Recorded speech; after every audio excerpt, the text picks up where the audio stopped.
mga kasundang. So, meron po kaming available ngayon mga kasundang. Ready to ship na po ito mga kasundang. So, ito po siya mga kasundang, Aguila style. Number 3 po ito mga kasundang, pero kinuha ko na po yung number niya para hindi po umitim ang ating singsing mga kasundang. Yan po siya mga kasundang. Maputi po siya. Yan po. Ito po yung ano niya mga kasundang. Ito yung carving niya.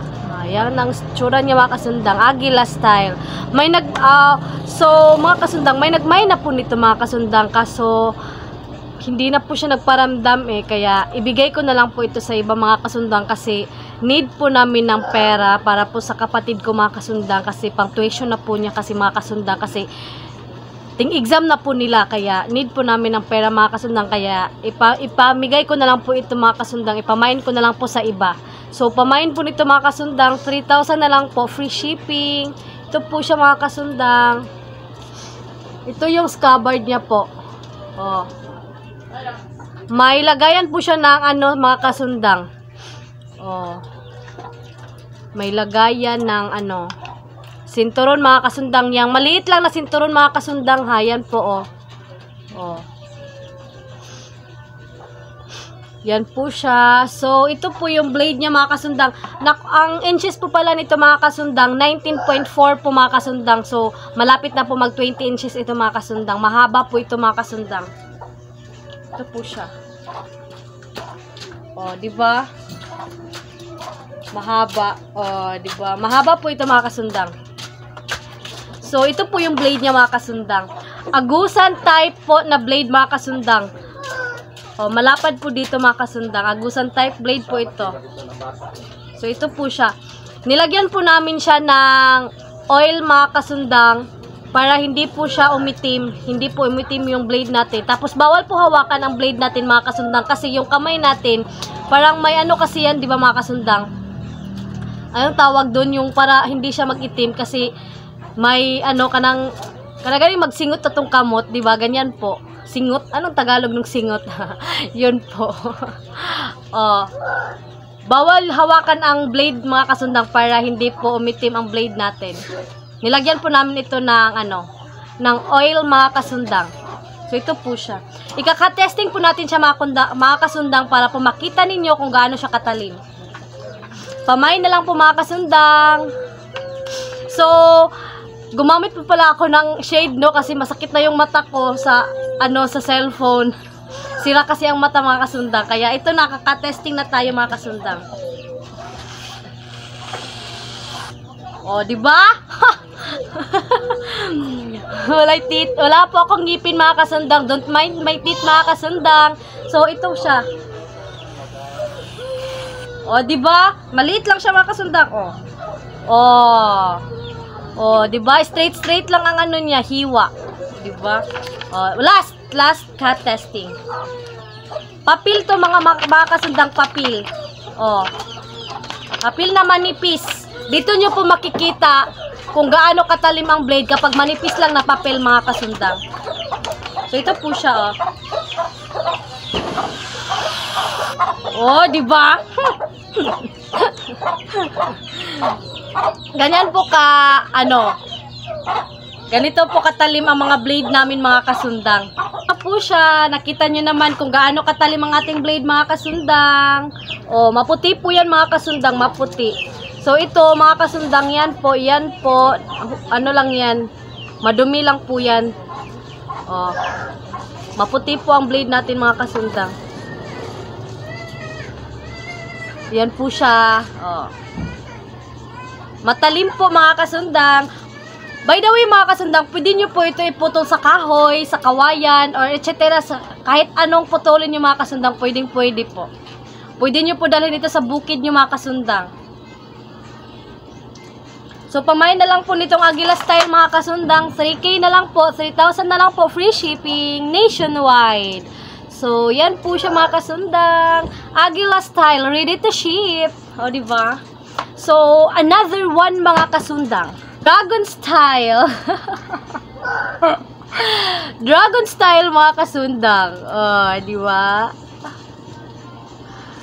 Dragon style. Ito po yung niya.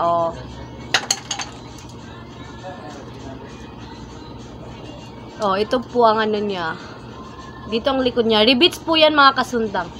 Ito yung scabbard. May lagayan din po siya ng sinturon. Ito malapad-lapad to ito mga kasundang. Oh, malapad-lapad. Ganito siguro mga kasundang. Ang kaano niya, ang butas sa wings mga kasundang. Ganito siguro. Pwede ipasok yung sinturon ninyo dito mga kasundang. Ito. Oh, yan po. Tapos, scabbard niya, kamagong wood. Handle niya, kamagong wood din po. Hardwood po, kamagong wood natin mga kasundang. Tapos, mayroon po siya stopper. Oh, stopper po yan mga kasundang. Stainless po ito mga kasundang. So, yan po. Aluminum. Yes po. Ito po yung ano niya. Blade. Oh. Oh. O, diba? Kanan po ito mga kasundang, kanan. Ito yung blade niya. May pakilay po siya dito mga kasundang, o, may pakilay. So, kabilaan pala ang talim niya mga kasundang, kabilaan. O, kabilaan. May ano siya dito, o. Dito din sa kabila, may ano po dito siya, o. Kabilaan pala mga kasundang, pwede sa kaliwa, pwede din sa kanan-handed. Yes. Left-handed, right-handed. O, diba? Pwede po siya mga kasundang. O, kabilaan po ang talim mga kasundang. O, diba? Ito siya. So, ang size po nitong blade natin mga kasundang, 16 inches po mga kasundang. 16 inches. 16 po ang blade niya. O. So, ikaka-testing po natin mga kasundang para makita ninyo kung gaano siya katalim.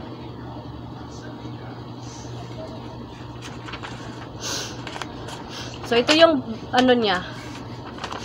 Oh, so papel yan mga kasundang ha, papel. Oh. Yung manipis na papel. Kailangan po talaga mga kasundang, kung magkaka-testing po kayo, yung papel na manipis, wag yung makapal. Kasi mas maganda kapag manipis yung papel. Diyan nyo po makikita kung gaano katalim ang ating blade. So, magkaka-testing po ako mga kasundang ha. Ito po siya. O, diba? Nahihiwa po siya mga kasundang. Yan po, o.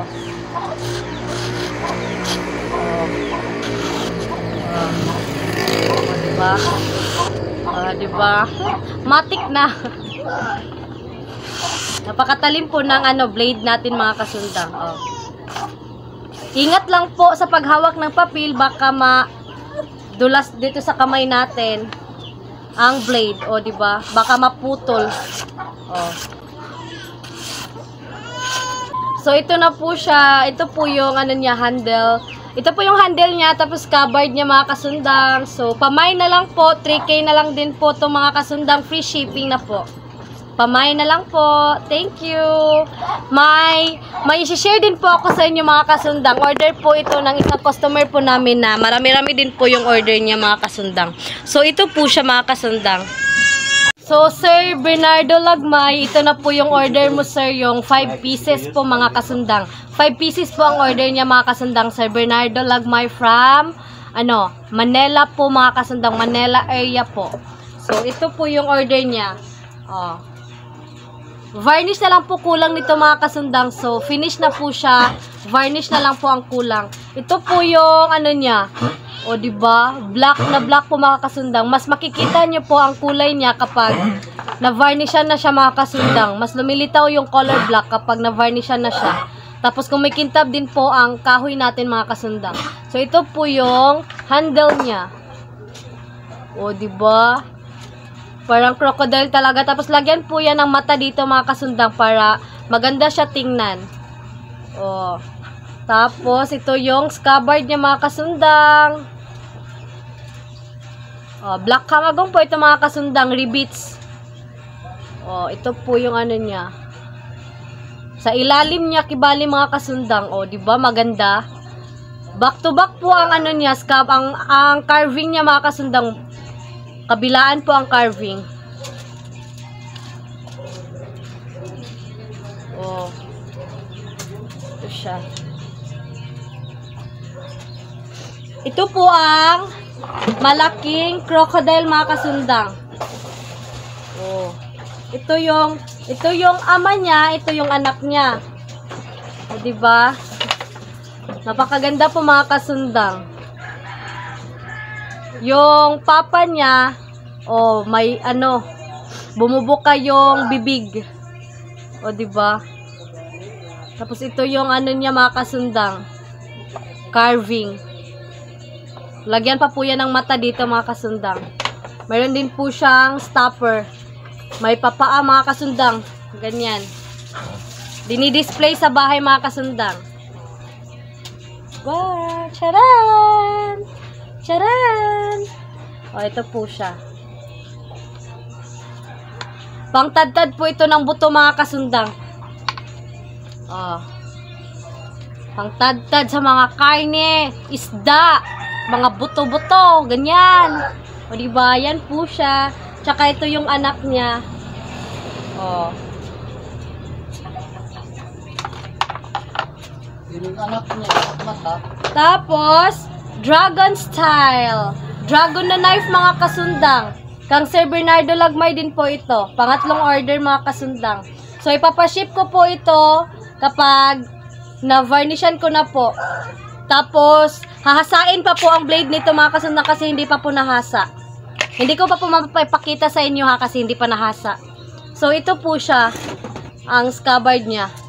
Tapos, lagyan po siya ng butas dito kasi gusto ni Sir Lagmay na pabutasan para maisuot sa kanyang papa kasi pumupunta ng bukid mga kasundang para ilagay dito sa kanyang baywang. So, lagyan namin ng butas dito mga kasundang. Yan po. Ito yung niya, handle. May paputi-puti pa dito mga kasundang, style sa kahoy mga kasundang. O diba? Lagyan pa po yan ng mata dyan mga kasundang dyan. Mas maganda po ito tingnan mga kasundang kapag meron na siyang varnish para makintab na siya tingnan po. Yan po siya. So, meron po siyang ama at ina. O, diba? Ito yung ama niya. O. Magkamukha sila ng ama niya kasi pareha silang maitim. O, diba? O. Tapos, di ba parang wala kayong nakita dito na sing-sing or handguard lang man? O, di ba? Kasi nakatago po siya mga kasundang. Ito po siya. So, maitim pa po siya mga kasundang, no? Kasi wala pa po siya nahasa. Hasain pa po ito mga kasundang para pumuti po. Hasain pa po yan. Yan po. Nakatago po yung sing-sing niya mga kasundang. Tingnan nyo po, malaki ang butas kasi ipasok po siya dito. O, ganyan po. O, hindi po makikita yung niya, sing-sing. O, diba? Ito yung handle niya mga kasundang. Tapos, may paputi-puti po dito sa baba.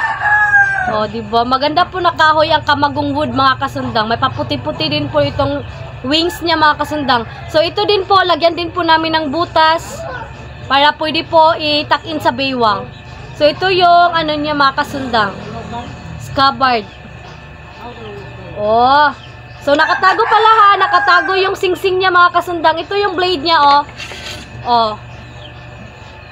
Hahasain pa ito mga kasundang ha para pumuti po. O, diba? Napakaganda po mga kasundang.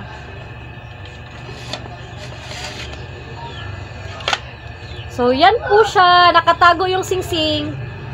Ito yung anak niya. Ama at anak. Meron din po silang ina. Kaso, iba ang kulay. Kaya po, iniba ng kulay ni Sir Lagmay para iba din po ang may iba naman po na kulay ang maipadala sa kanya. So, ito pong kahoy na ito ay, bayong wood. Bayong hardwood mga kasundang. Tatlo, dragon style. Yung dalawa, crocodile style. So, ito po yung mga kasundang. Bayong style mga kasundang. Pasensya ha kung palagi ako nakatingin doon kasi nandun yung anak ko mga kasundang. Yun siya Yan. Ayan siya mga kasundang. Baka kasi mahulog. habang ako nagvi-video dito, ang mata ko naman doon palagi nakatingin. O diba, baby pa po yan mga kasundang, kaya medyo, ay Diyos ko, malapit na talaga siya mahulog. O diba? Ayog luhag, mahulog ka! Malapit na talaga siya mahulog mga kasundang, kaya yung mata ko palagi nakatitig dito.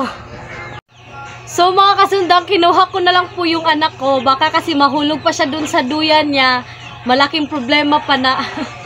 O diba? So ito po yung bayong hardwood mga kasundang, ito po siya. Ito po yung ina nila mga kasundang, yan po. So hi baby, hi!